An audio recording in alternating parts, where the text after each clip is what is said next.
এই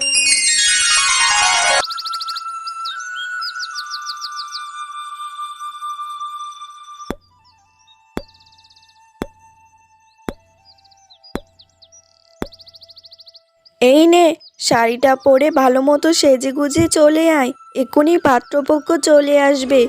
আর রূপের যা চিরি, এলো তো আর গেল 100টা সম্বন্ধ, একটাও তো জোটাতে পারলি না। আমারই কপাল খারাপ। মা, পাত্রপক্ষর যদি দেখে আমাকে পছন্দ না হয় আমি কি করব বলো তো? হ্যাঁ হ্যাঁ, সেই তো, তোকে দেখে পাত্রপক্ষ পছন্দ না হলে তুই আর কি করবি? বসে বসে আমাদের অন্ন ধ্বংস করবি, যত সব। মা সব সময় আমায় ভুল বোঝে। হে আল্লাহ, এবারের সম্বন্ধটা আমার কপালে জুটিয়ে দিও। সব বুঝলে আমাদেরই কপালের দোষ, সবচাইতে বড় দোষ আমার কপালেরই। নয়তো আমি দেখতে এত সুন্দর, তুমি দেখতে এত সুন্দর, আমাদের মেয়েটা কেন এমন কালো কুচকুচে হয় বলো? সব আমাদের কপালের। না না, তুমি এভাবে বলো না, আমাদের মেয়েটা কষ্ট পায়। এভাবে কেন তুমি বারবার কথা বলো? সব আল্লাহর ইচ্ছে, তারপরেও আমাদেরকে শুকরিয়া আদায় করতে হয়। আমার মেয়ের গায়ের রংটাই একটু চাপা, কিন্তু মনটা বেশ ভালো। এই যে টেবিলের উপর এত খাবার রান্না করা, সব আমার মেয়ের হাতের। একবার যদি খাবার খান, দ্বিতীয়বার খাবার খাওয়ার জন্য খুঁজবেন। আমার মেয়ে ঘরের সব কাজ করতে পারে, একেবারে একদম লক্ষ্মীমন্তর মেয়ে আমার। কিন্তু এর মতো কালো কুচকুচে মেয়েকে আমি করব না বিয়ে। আমি এমন মেয়ে চাই না, আমি একটা ফর্সা মেয়ে বিয়ে করব। চে চে চে চে চে, এ নাকি লক্ষ্মীমন্ত মেয়ে, এর মতো অপয়া মেয়ে আর দুটো আছে নাকি? কি রূপের বিশ্রী জঘন্য সিঁড়ি, দেখলেই ঘৃণা লাগে। জঘন্য, একে আমরা বিয়ে করাবো। চল চল চল, এক্ষুনি চল এখান থেকে। না না, হাত জোর করছি, আপনারা এভাবে যাবেন না। শুধুমাত্র কি বাহিরের রূপটাই সব? আপনারা কি আমার মেয়েটার মনটা দেখবেন না? আমার মেয়ের গুণ দেখবেন না? শুধু বাহিরের রূপটাই দেখবেন? আপনারা আমাদেরকে জোর করে আর নিজেদের নির্লজ্জতার প্রমাণ দিবেন না। আমরা এখানে সম্বন্ধ করব না। চল বাবা এখান থেকে। দেখলি পলি, তোর মতো মেয়েকে পেটে ধরাও পাপ। তোকে পেটে ধরেছিলাম বলেই তোর এমন বুড়ো ভাবটাকে এত কষ্ট পেতে হচ্ছে, আমাকে এত কষ্ট পেতে হচ্ছে। সেই ভুলের মাসুল সারা জীবন দিতে হবে। কোন কুলক্ষণে তোকে জন্ম দিয়েছিলাম? কেন তুই এসেছিলি? কি জন্য? দেখলে কত পুরা কপাল আমাদের। ওকে আর আমরা জীবনে বিয়ে দিতে পারবো না, এভাবে সারা জীবন ওকে বয়ে চলতে হবে। আর চারিদিকে মানুষের এত কথা শুনতে হবে, সব আমাদের কপালেই জুটেছে। কেন এমন হলো বলো না? সব আমার পেটের দোষ, সব আমার পেটের দোষ। আচ্ছা, কত মানুষের মরণ হয়, ওর কেন মরণ হয় না? ওর সাথে একটা অ্যাক্সিডেন্টলি মরণ হয়ে গেলেই তো হলো, তাও তো আমরা মুক্তি পেয়ে যাই। ছি রোমা, তুমি এসব কি বলছো? তুমি কি পল্লীর আসল মা? আমার তো ভাবতেই অবাক লাগছে। কোনো মা হয়ে মেয়েকে নিয়ে এসব কথা বলতে পারে? চুপ করো তো, এসব কথা পল্লী শুনলে কতটা কষ্ট পাবে। তুমি যেমন চিল্লিয়ে চিল্লিয়ে বলছো, মনে হয় পল্লী শুনছেও কথাগুলো। তুমি এবার থামো। না না বাবা, আমি কষ্ট পাবো না। মা তো ঠিকই বলেছে। কেন একটা দুর্ঘটনা আমার সাথে ঘটে না, যে দুর্ঘটনায় আমি সারা জীবনের জন্য এই পৃথিবী ছাড়তে পারি? কেন আল্লাহ মায়ের উসিল্লায় আমাকে দুনিয়াতে পাঠিয়েছিল?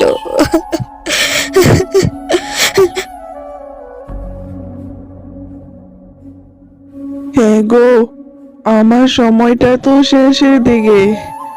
আমার উপর ধাবি টাবি রেখো না, আর ছেলেটাকে একটা বিয়ে করিয়ে দিও। সব সময় মনে রাখবে, চক চক করিলেই সোনা হয় না। তাই মানুষের ভিতরেরটা দেখবে, বাহিরেরটা দেখে কখনোই বিচার করবে না। আমার ছেলেকে একটা ভালো মেয়ে দেখে বিয়ে করাবে, তাহলেই আমার ছেলে সুখী হতে পারবে, তুমিও সুখী হতে পারবে।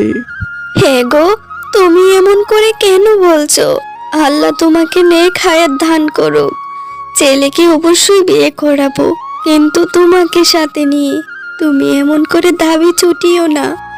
এর কয়েকদিন পরেই সুনীলের বাবা মারা যায় এবং সুনীল অসহায় হয়ে পড়ে।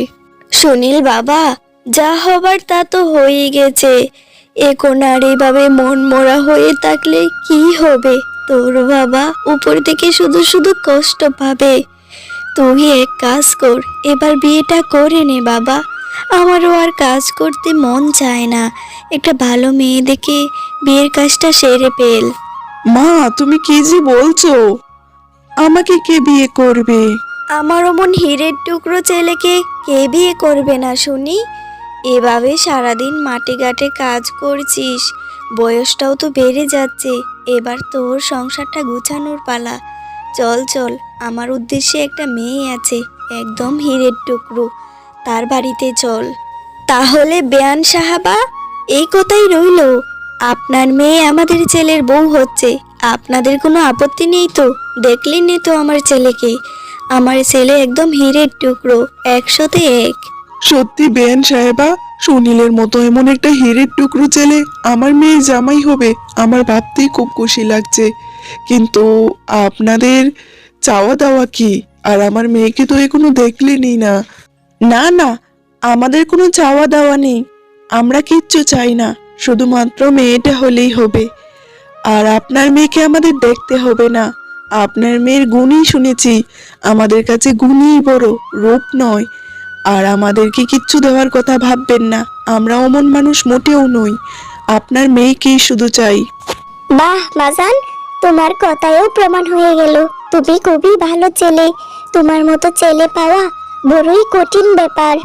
হ্যাঁ হ্যাঁ বেয়ান সাহেবা, তবে সামনের রবিবারই বিয়ে, আমরা তো আসছি, আপনারাও রেডি থাকবেন মেয়ে দেওয়ার জন্য। এই কথাই রইল তাহলে। এরপর ধুমধাম করে সুনীল ও পলির বিয়ে হয়ে যায়। সুনীল পলিকে নিয়ে তাদের বাড়িতেও চলে যায়, সেখানে পলি ভালোই ছিল। হে গো, কখনো ভাবিনি এভাবে মেয়েটা এত তাড়াতাড়ি আমাদেরকে ছেড়ে চলে যাবে। ঘরটা কেমন কালি কালি লাগছে, মেয়েটাকে কত কত বাজে কথা বলেছি।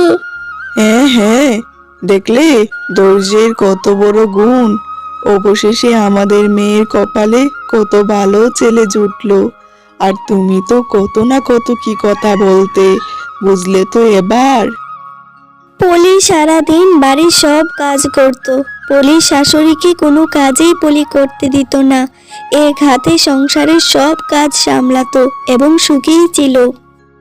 সারাদিন কত কাজ করো, তুমি এভাবে সারাদিন কেন কাজ করো? মাকে একটু সাহায্য করতে দিলেই তো পারো, তাহলে তো তোমার কষ্টটা একটু কম হয়। নয়তো আমাকে বলো, আমি একটা কাজের মহিলাও রেখে দিব, তাহলে তোমার অনেকটা সাহায্য হয়ে যাবে। না না, তুমি কি বলছো? এটা তো আমার সংসার, আমার সংসারের কাজ আমি করব না তো কে করবে? মা কেন কাজ করবে? এত বছর তো মাই কাজ করেছে, এখন আমি যখন এসেছি মা একটু শান্তি করুক না। আর কোনো কাজের মহিলার দরকার নেই, এমনিতেই তো অল্প আয়, তুমি এত চিন্তা করো না, আমার কোনো অসুবিধা হচ্ছে না। সত্যিই বলি, তোমার মতো মেয়ে পাওয়া ভাগ্যের ব্যাপার, আমার ভাগ্যটা খুবই ভালো, বুঝলে? পলি মা, তোমাকে বিয়ে করিয়ে এনেছিলাম, কিন্তু তোমাকে কি আর সুখ দিব? আমাদের পরিবারে নেমে আসছে যে অসুখের ছায়া, কি যে করব কিছুই ভেবে পাচ্ছি না। না না মা, আপনি এত ভাববেন না, সব সমস্যা কেটে যাবে। আপনি শুধু ধৈর্য রাখুন, আল্লাহর উপর ভরসা রাখুন। কি আর বলবো রে, তোর বাবা যখন অসুস্থ হয়েছিল বাড়িটা বন্ধক রেখে গাড়ির টাকা এনেছিস, এনে তোর বাবার পিছনে ঢেলেছিস, এখন তো তোর বাবা মরলো, তা আমার টাকাটি দিচ্ছিস না কেন শুনি? আসলে মোড়ল মশাই, আমাদের হাতে তো এখন আর কোনো টাকা নেই, আমি কাজ করছি, কয়েকটা টাকা জমা হয়ে গেলেই আপনাকে দিয়ে দিব, এরপরে আস্তে আস্তে এভাবেই টাকাগুলো শোধ করে দিব। কি, আমাকে কি বিক্রি পেয়েছিস? কয়েকটা কয়েকটা করে টাকা দিবি? ওরে বাপ রে বাপ, টাকা নেওয়ার বেলায় একেবারে পা পর্যন্ত ধরলি, আর দেওয়ার বেলা বিক্রি ভেবেছিস? আমি তোদের বাড়িটাই দখল নিয়ে নিব, তোরা এই বাড়ি ছেড়ে চলে যা। না না মোড়ল সাহেব, আপনি আমাদেরকে ভুল বুঝছেন। আমাদেরকে 2টা দিন সময় দিন। আপনি এভাবে আমাদের বাড়িটা দখল করে নেবেন না। আমরা এত অল্প সময়ে কোথায় থেকে এত টাকা আনবো কিচ্ছু বুঝতে পারছি না। আপনি আমাদের উপর দয়া করুন, আল্লাহ আপনার উপর খুশি হবে। রাখ তোর দয়া আর খুশি। আমার এই বাড়িটাই চাই, আমি এই বাড়িটাই দখল করে নিব। তোরা এই বাড়ি ছেড়ে এক্ষুনি চলে যা, চলে যা বলছি। না না মোড়ল সাহেব, আপনি এভাবে বলবেন না। আমার স্বামী, আমার শাশুড়ি, ওরা সবাই তো বলছে আপনাকে 2টা দিন সময় দেওয়ার কথা। আপনি 2টা দিন সময় দেন না। ঠিক আছে, বাড়ির বউ যখন বলছে তখন 2টা দিন সময় দিলাম। দেখবো কি এমন করে পেলিস 2 দিনে। হে গো, শুনছো? 2 দিনের তো সময় নিয়ে নিলাম, কিন্তু 2 দিনে তো কিছুই করা সম্ভব নয়। তবে আমার জন্য একটা কাজ দেখো। যদিও বাড়িটা ছাড়তে হয়, কাজ তো করতে হবে, নয়তো কি করে সংসার চলবে। আমরা দুজনে মিলে যদি কাজ করি তাহলে সংসারে অনেকটাই আয় হয়ে যাবে। না না বৌমা, কি বলছো? আমাদের বাড়ির মেয়ে বউরা রাস্তায় নেমে কাজ করে না। তুমি এমন কথা বলো না বৌমা, এটা আমাদের পরিবারের ঐতিহ্য, আমাদের পরিবারের সম্মান। বলি, তুমি এত ভেবো না। যদি বাড়ি ছাড়তে হয় বাড়ি তো ছাড়বই, টাকা পাও না হলে। কিন্তু তোমাকে কাজ করতে হবে না, সব কাজ আমিই করব। তুমি শুধু সংসার সামলাও, আর কিচ্ছু ভেবো না। মা, আমি হাঁড়িতে করে পানি আনতে যাচ্ছি নদীতে, আপনি ঘরের খেয়াল রাখবেন।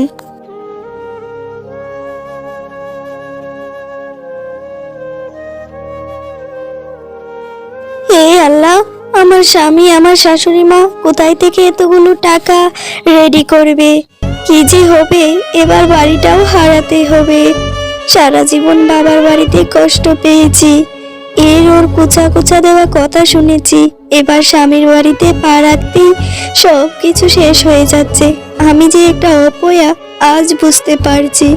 কেন তুমি এভাবে আমাকে অপয়া করে তৈরি করলে? আমার স্বামী শাশুড়ি না বললেও আমি বুঝতে পারছি এই সব কিছু আমার জন্যই হচ্ছে। আমার স্বামী শাশুড়ি খুবই ভালো মানুষ, ওদের জীবনে এমন দুঃখ নেমে আসছে, বাড়িটা ছেড়ে রাস্তায় রাত কাটাতে হবে, দিন কাটাতে হবে। কি জঘন্যতম দিন আসছে আমাদের জীবনে, কি করবো আল্লাহ, তুমি একটা পথ দেখাও।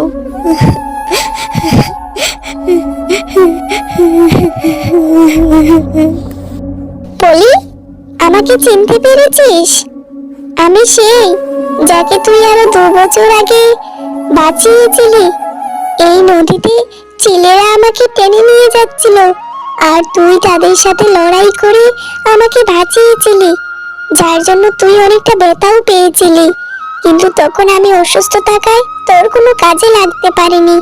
কিন্তু এখন আমি পুরোপুরি ভালো আছি, তাই তোর দুঃখের সময়ে আমি তোর পাশে দাঁড়াতে চাই। আমি ইন্দুবালা, আমার নাম ইন্দুবালা। সেই দিন তুই আমাকে একজন সাধারণ হাঁস ভেবে সাহায্য করেছিলি, কিন্তু আমি আসলে সাধারণ নই, আমি অসাধারণ। কি বলছো তুমি? তোমাকে আমি উপকার করেছিলাম বলে আজকে আমি তোমার থেকে প্রতিদান নিব? না না, এ হয় না। তোমার আমাকে কোনো সাহায্য করতে হবে না, তুমি চলে যাও এখান থেকে। আমি এখন খুব কষ্টে আছি, তুমি এখানে এসে আমাকে বারবার বিরক্ত করো না। আরে কি বলছিস? আমি তোকে কখন বললাম তোকে আমি প্রতিদান দিচ্ছি? আমি তোর উপকার করতে চাই। আমি যখন বিপদে পড়েছিলাম তখন কি প্রতিদান দিতে তুই আমাকে বাঁচিয়েছিলি? তুই তো আমাকে বিপদে পড়েছি বলে সাহায্য করেছিলি। আজ তো তুই বিপদে পড়েছিস, আমি তোকে সাহায্য করতে পারি না? ইন্দুবালা, কি আর বলবো? তুমি যখন অসাধারণ তাহলে তো সবই জানো। আমার জীবনের ইতিহাস আমার আর ভালো লাগছে না, আমাকে মরণ দাও, আমাকে মরণ দাও। আমার মতো অপয়া মেয়ে যেখানে যায় সব নষ্ট হয়ে যায়। বলি, এই দেখ তাকিয়ে, এই সব স্বর্ণের বেগুন তোর। এগুলো হাড়িতে ভরে নিয়ে যা, সারা জীবন সুখে শান্তিতে থাক। আমি পানির উপর বেশিক্ষণ থাকতে পারবো না, নয়তো চিলেরা এসে আমাকে আবারও অ্যাটাক করবে। আমি চলে যাচ্ছি, তুই এগুলো নিয়ে যা আর ভালো থাক। তোর কষ্টের দিন সব শেষ।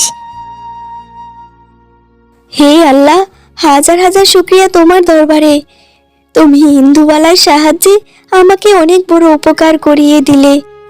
এরপর পলি তার স্বামী শাশুড়িকে সব কিছু খুলে বলে এবং তারা গ্রামের মোড়ল মশাইয়ের সব দেনা পাওনা শোধ করে দেয় এবং একটা বড় বাড়ি বানিয়ে সেখানে সুখে শান্তিতে বসবাস করতে থাকে।